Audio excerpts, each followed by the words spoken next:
Okay everyone, welcome back to Dr. Shoraf's classes. Today we are not just doing math, we are diving into the International Logic Olympiad. Now don't let the name scare you. This Olympiad is a global battlefield where the students from over 50 countries compete to see who has the sharpest reasoning. Okay, so it's prestigious, it's tough, and it's the only place where arguing with people actually wins you a medal.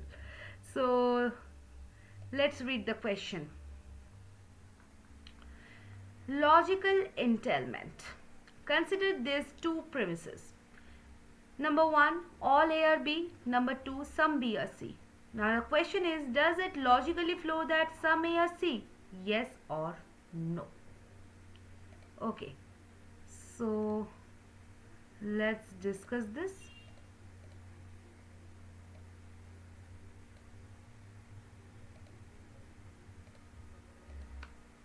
Okay, so premise number one is what?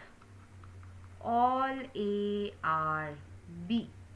And premise number two, that is some B are C. Right?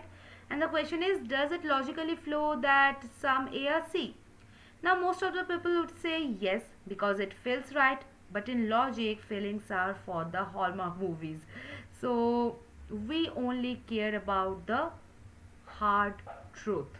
Okay?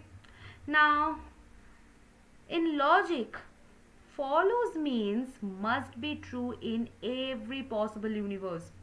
If I can find even one weird alternate reality where this is not true, the whole argument collapses like a cheap umbrella.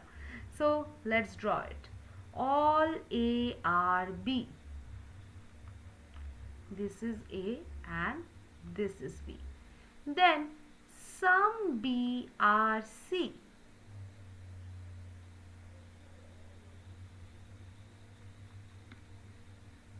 Okay, so the most of you are drawing C overlapping with A as well. I know that. But wait, does C have to touch A? Could C be hanging out on the other side of B, far away from A? Yes, and there is a law saying C must talk to A? No. So basically, this is a classic case of the undistributed middle fallacy.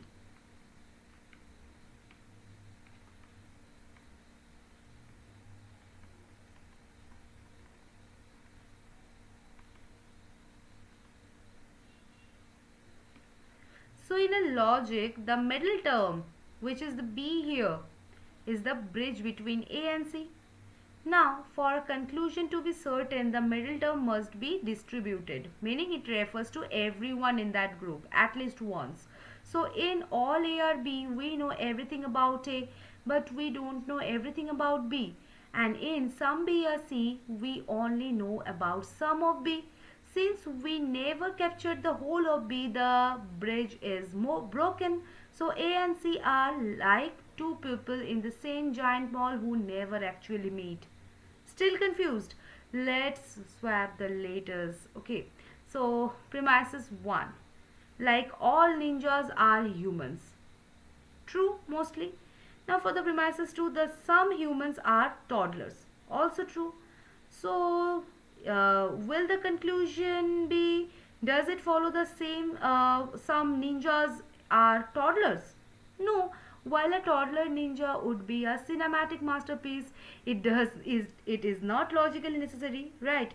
So you can be a human and a toddler without ever learning the art of the katana, right?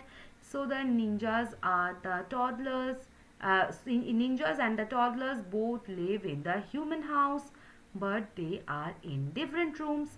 So the answer to the International Logic Olympiad is a resounding no. Okay.